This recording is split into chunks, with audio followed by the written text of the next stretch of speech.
Itu kenapa orang hari ini lebih mudah kena penyakit, karena manusia hari ini lebih gampang stres dibandingkan orang-orang zaman dulu. Meskipun mungkin secara fisik kesehatan, gaya hidup orang zaman dulu lebih tidak sehat kalau pakai teori kesehatan modern. Nah, di Dewa Ruci ada topo diet rohania, diet mental, biar mentalmu sehat secara fisik. Yang pertama, mata. Matamu itu nggak enak ya ngomong matamu. Yalah, nggak apa-apa. Mata Anda ya, akan sehat secara rohani. Rumusnya mengurangi tidur, ini berat. Dan zakatnya tidak menginginkan kepunyaan orang lain, tidak tamak. Mata kita akan sehat. Ngelirik miliknya orang lain. Rasanya kok orang lain selalu lebih hebat dari kita. Pacarnya orang lain lebih cakep ya, istrinya orang lain lebih cakep ya. Itu ingin. Jadi sebenarnya ini fitrahnya manusia, diramal Al-Quran, diramal Nabi, bahwa manusia itu kalau dikasih 1 gunung emas, dia akan pingin 2 gunung emas. Sudah punya 1 istri cantik, masih mimpi punya 2 istri cantik, punya 2 pingin 3. Kalau nggak dibatasi bisa sebanyak-banyaknya. Ya, topolah. Jadi jangan menginginkan miliknya orang lain. Terus telinga. Kalau telinga, toponya adalah mencegah hawa nafsu. Dan yang kedua, jangan mendengarkan kata-kata yang buruk. Jangan salah, telinga ini pintu yang susah sekali dicegah masuknya sesuatu. Hindarilah yang ada kemungkinan sesuatu yang jelek masuk. Sesuatu yang jelek itu bisa caci maki, omongan jelek, teori-teori yang menyesatkan, konsep-konsep yang bikin kita terlena, macam-macam. Hindari itu. Karena kalau itu masuk lewat telingamu, dia segera masuk ke kepalamu, ke otak. Kalau kamu nggak mau nerima, dia akan tersimpan di bawah sadarmu. Kadang-kadang nyetir kamu, tapi kamu nggak terasa. Jadi mata sama telinga penting untuk menjernihkan hati dan pikiranmu. Maka puasalah mendengarkan yang tidak penting. Dan mata juga puasalah melihat yang tidak penting. Yang itu simbolnya miliknya orang lain. Jadi itu. Terus hidung. Kalau hidung mengurangi minum. Terus tidak suka mencela keburukan orang lain. Jadi jangan suka mencela orang lain. Dan saya tidak tahu ya, Indonesia hari ini lagi-lagi ya peradabannya sedang surut. Mungkin kita agak banyak melupakan pesannya nenek moyang kita. Jangan salah, Sunan Kalijogo mendakwahkan semua ini karena mungkin beliau ngerti benar karakter kita. Ini orang Jawa, orang Indonesia, orang Nusantara itu karakternya begini, maka obatnya ini. Jangan cari obat di mana-mana. Mereka yang sangat dekat sama Allah sudah ngasih kita obat. Yang selama ini sering kita cuekin.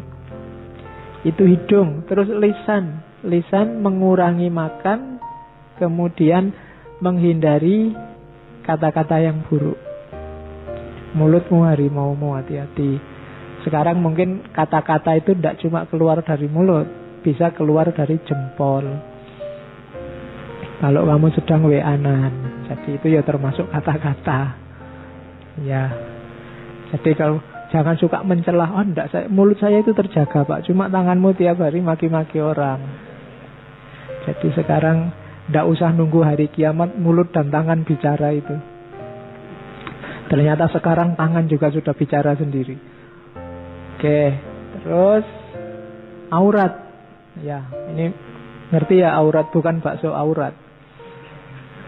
Kalau bakso aurat kan itu. Auratmu itu toponya adalah menahan syahwat. Zakatnya menghindari zina. Ini nggak usah tak jelaskan, di kepalamu gambarnya sudah banyak. Terus Referensimu kan banyak. Ya, terus tangan. Tangan itu toponya adalah tidak mencuri, tidak mengambil yang bukan haknya. Dan yang ketiga, zakatnya tidak suka menyakiti orang lain lewat perbuatan kita. Kaki, ya, tugasnya apa? Menghindari berbuat jahat.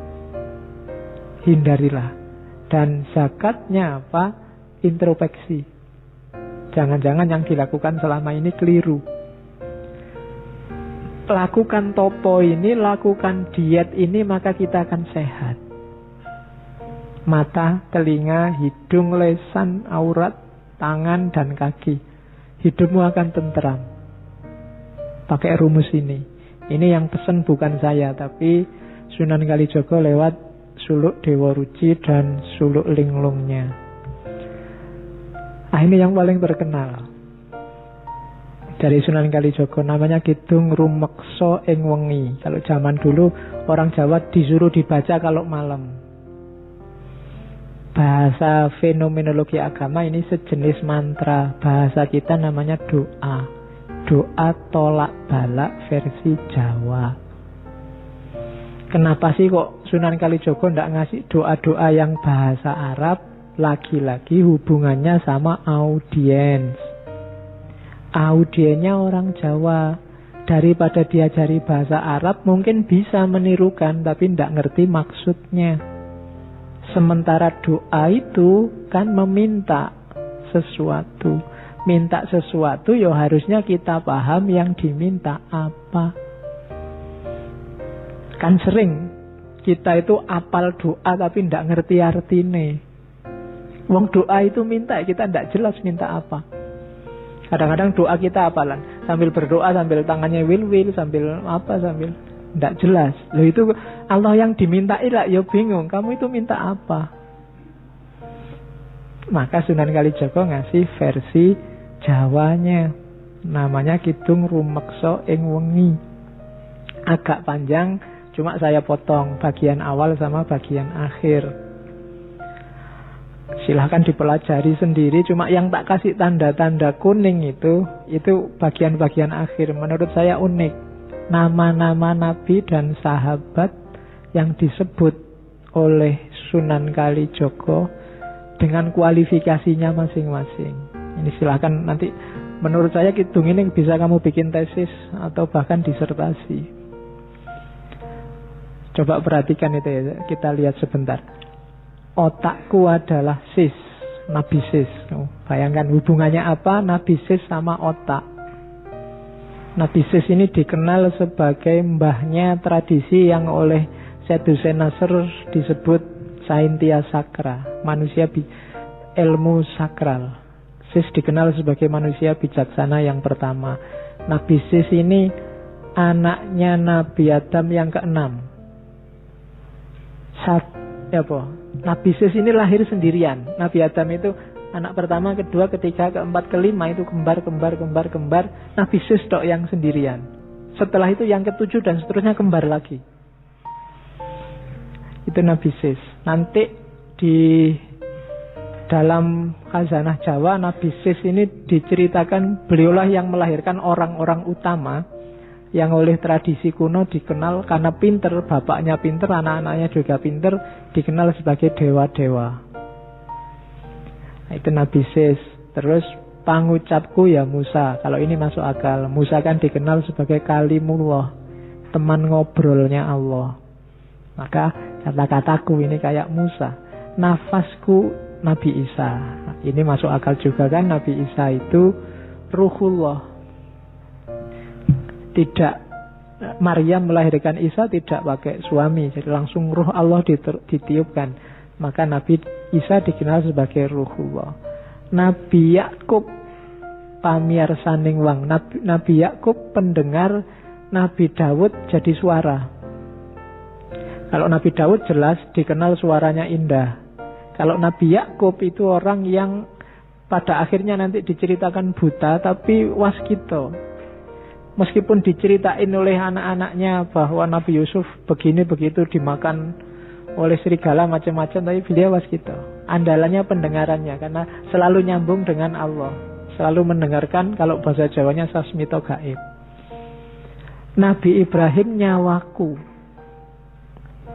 Ini hubungannya sama Nabi Ibrahim itu nyawanya kayak rangkap. Sudah dibakar seperti itu tapi masih bisa hidup lagi. Punya vitalitas hidup yang luar biasa, semangatnya mencari kebenaran luar biasa. Maka Nabi Ibrahim nyawaku. Nabi Sulaiman, bukan, tulisannya memang Sulaiman ya. Ya, jadi Sulaiman disebutnya Sulaiman. Itu yang bikin Ustadz Fahmi Basa yang dari Jakarta itu menganggap bahwa Sulaiman ini dari asal kata Sulaiman, dan Candi Boko itu istana Ratu Balkis yang singgasananya satu diambil oleh pengawalnya Nabi Musa, dan singgasana itu jatuh sekarang jadi Borobudur. Nabi Musa dikenal sakti, ngomong sama binatang, bisa menaklukkan angin dan macam-macam. Maka Nabi Sulaiman kesekten mami. Nabi Yusuf yang paling cakep. Nabi Yusuf rupeng wang, rupaku Nabi Yusuf. Bacalah mantra ini, siapa tahu kamu jadi ganteng. Ya, lo kan ada khasiatnya sendiri-sendiri itu setiap kalimat itu.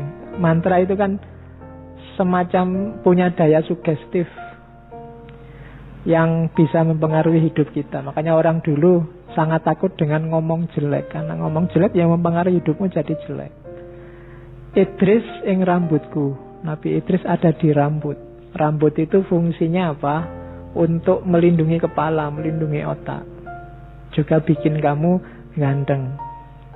Dan Idris memainkan fungsi itu, karena Idris dikenal sebagai teknisi, ilmuwan pertama. Ilmu yang melindungi hidup kita. Itu Idris. Ali Abu Bakar, Umar, Utsman. Ali kulitnya, Abu Bakar darahnya, Umar dagingnya, Utsman tulangnya. Teladanilah dari 4 khalifah ini dengan karakternya masing-masing dalam hidupmu. Seraplah etos religius keberagamaan mereka. Ali di kulit, Abu Bakar di darah, Umar di daging, dan Utsman di tulang. Sumsumnya Fatimah, Siti Aminah, Bayuning Angga. Ini semacam ngomong jasmaniah sama rohaniah. Sumsum itu kan semacam pendukung hidup, dayanya. Itu mirip kayak Fatimah. Dan jasmaniah, Ibunda Aminah itu jasmaniahnya lah yang mendukung rohani. Beliaulah yang jadi pelantaran lahirnya Nabi Muhammad. Maka Ayub jadi ususnya. Nabi Ayub itu ususnya dawa kalau bahasa Jawanya. Tangguh sekali. Dapat cobaan seberat itu masih bisa ngatasi. Maka Ayub ing ususku. Nabi Nuh ing jantungku. Nabi yang 900 tahun lebih dakwah dan tidak putus asa. Sampai dikenain bencana banjir luar biasa. Punya daya hidup yang luar biasa. Maka Nabi Nuh ada di jantungku. Nabi Yunus adalah ototku. Nabi Yunus punya kekuatan yang dahsyat untuk bertahan di dalam perutnya ikan. Itu maka Nabi Yunus dianggap manifestasi kekuatan jasmaniah ototnya. Terus mataku Muhammad Nabi yang ngerti mana benar mana salah. Itu pedoman kita hanya Nabi Muhammad. Pamuluku Rasul. Ini agak dibedakan ya, Muhammad sama Rasul. Muhammad sebagai manusia dan Muhammad sebagai Rasul. Kalau sebagai Rasul levelnya lebih tinggi dari manusia. Mereka yang bisa komunikasi langsung dengan Allah. Makanya Muhammad Rasulku, dan semuanya itu di bawah naungan Adam dan Hawa. Sumbernya manusia semua dari sana. Dan kalimat terakhirnya, sampun pepak sak katai para nabi dadiya sarira tunggal. Hidup kita, seraplah semua energi, semua kekuatan dari para nabi, para sahabat tadi, sehingga utuh dadi sarira tunggal. Teladani mereka semua secara fisik dan semangat energinya masukkan ke rohanimu. Utekmu Sis, kata-katamu Musa, rohmu Isa, pendengaranmu Yakub, suaramu Daud, nyawamu Ibrahim, dan seterusnya. Itu kalimat-kalimat dari Kidung Rumeksa ing Wengi. Saya tidak tahu kalau kalian baca ini ampuh apa enggak, karena kalian pinter. Orang pinter itu biasanya gampang ragu-ragu, dan orang ragu-ragu itu tidak ampuh. Ya, susah. Kenapa orang biasa lebih gampang sakti? Karena mereka yakin. Keyakinan. Bahkan saya yakin kamu berdoa pun mungkin, kenapa doamu jarang dikabulkan? Karena kalau kamu berdoa keyakinanmu nggak full. Kamu nggak berani berdoa, ya Allah semoga aku lulus kumlot. Apa ya bisa ya sekarang IP sekian. Ya kan? Kamu ndak pernah percaya 100% sama Allah. Ya Allah datangnya sesuai level keimananmu. Ya Allah semoga dapat istri yang cantik. Bisa ora ya aku wajahku cuma kayak gini aja ndak bisa. Ya kan? Ndak 100% kamu yakinnya pada Allah. Kadang-kadang kamu berdoa, ya Allah rezeki yang lancar, istri yang cantik, kemudian hidup yang apa ya mungkin itu kabul. Kamu kan agak gimana, ya percaya sih Allah bisa mengabulkan, tapi keyakinanmu ndak full. Ya Allah datangnya ya sejauh yang kamu yakini. Kan Allah itu sudah terang-terangan bilang, ana inda dzanni abdi. Kamu nganggapnya aku bisa 100%, ya datang 100%. Kalau kamu masih setengah-setengah, ya enggak. Setengah-setengah. Oke. Ya Allah semoga dapat istri sampai 4. Ketoknya susah ya. Ya sudah susah memang. Kamu sendiri nganggapnya susah kok. Ya Allah enggak akan datang. Ya kan? Oke. Kalau kamu mantep yakin besok mesti istrinya 4. Nanti paling Allah jawabnya lah kok enak. Oke. Terus ini syair yang paling terkenal lagi dari Sunan Kalijogo, Lir Ilir. Ya, lir ilir jangan diartikan ilir-ilir kipas-kipas ya. Ya, itu carilah terjemahannya banyak. Ini teks yang sangat terbuka. Menurut saya canggihnya Sunan Kalijogo. Orang bisa menafsirkan kemanapun sesuai posisinya masing-masing tembang ini. Lir ilir itu kayak nggugah orang, ngelilir. Kalau bisa Jawa ngelilir itu kan tangi. Lir ilir itu kayak tangio. Bangunlah, bangkitlah. Tandure wis sumilir. Tanamannya sudah mulai tumbuh. Tak ijo royo-royo, tak sengguh kemanten anyar. Segar sekali, warnanya hijau. Membahagiakan sekali, kayak bahagianya pengantin baru. Oh itu kan tafsirnya bisa macam-macam. Bangunlah. Sekarang situasinya sudah mendukung. Nah itu kan bisa kamu masukkan siapa saja. Kayak kamu, mahasiswa aktiflah, nulislah. Fasilitasnya sekarang banyak, itu juga bisa.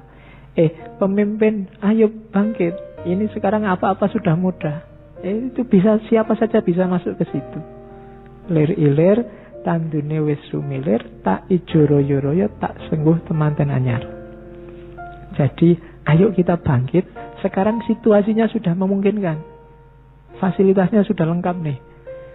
Terus, cah angon, penek no blimbing kui. Lunyu-lunyu penek no, kanggo mbasuh dodo tiro. Nah ini cah angon itu juga bisa siapa saja, termasuk dirimu sendiri. Kullukum ro'in, setiap orang adalah pemimpin, setiap orang adalah cah angon. Paling tidak kamu sedang angon dirimu sendiri. Penek no belimbing kui. Ibaratnya pakai belimbing ya.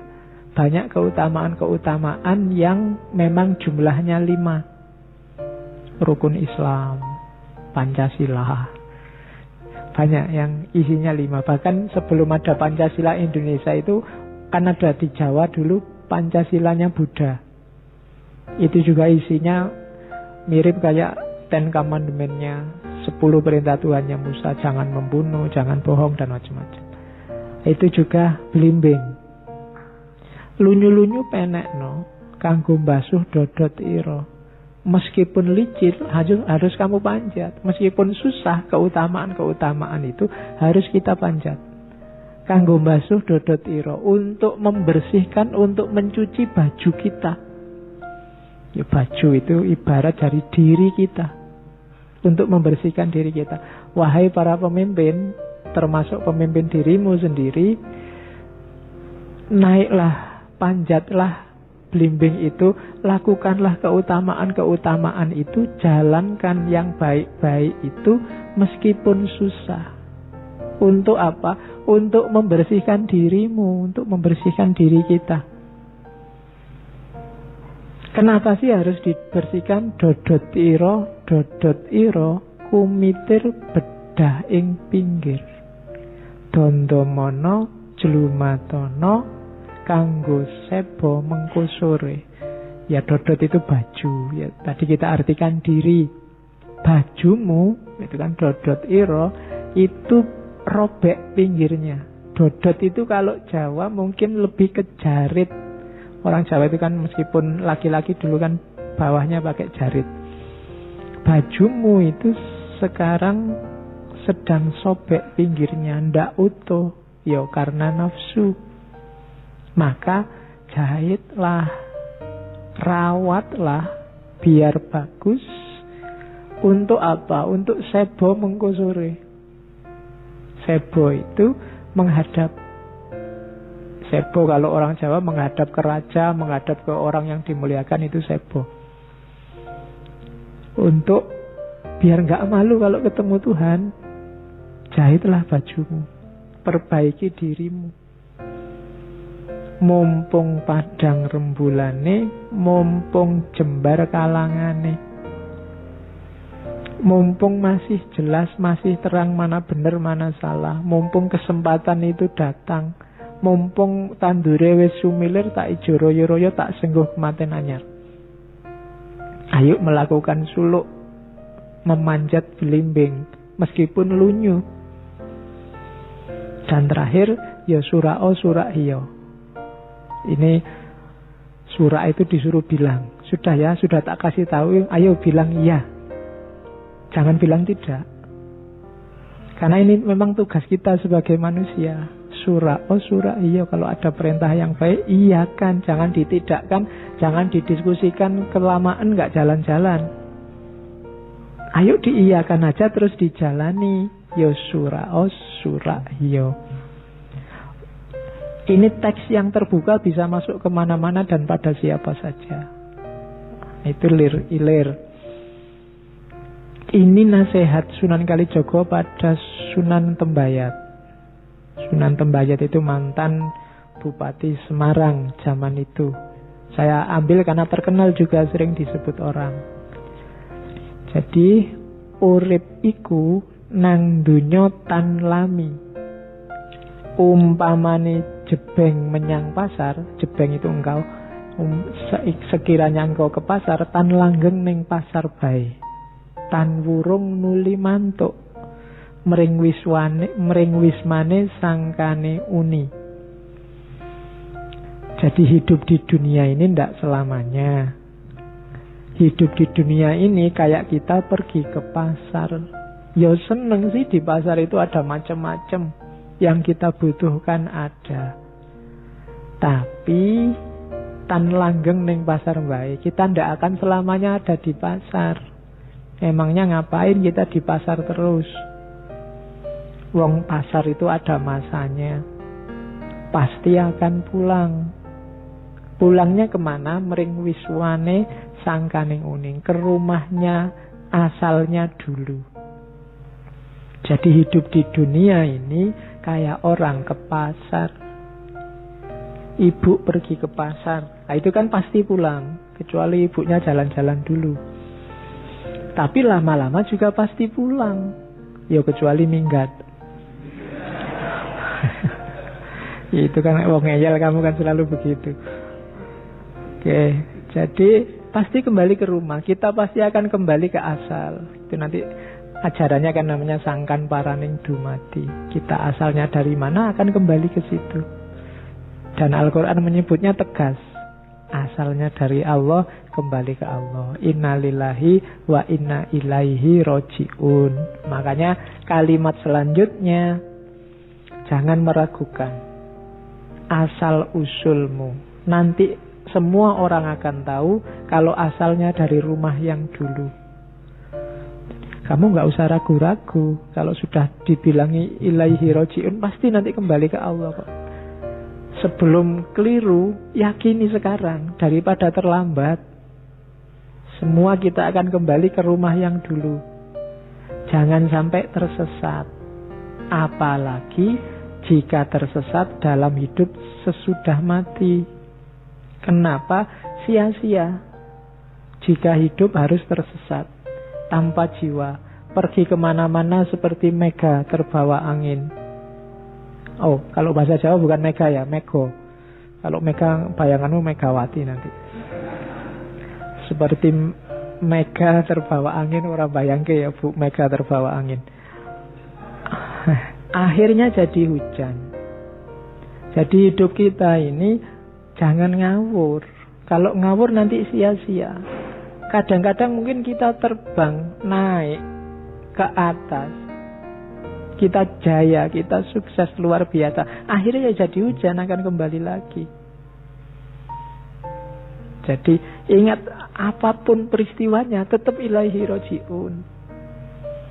Dan jiwa tidak akan mati, tidak finish setelah kita mati, karena jiwa tidak akan mati, kekal abadi dunia akhirat. Jadi awas keliru, jangan tersesat oleh kejayaan, oleh kesuksesan. Setinggi apapun kamu naik, akan kembali lagi.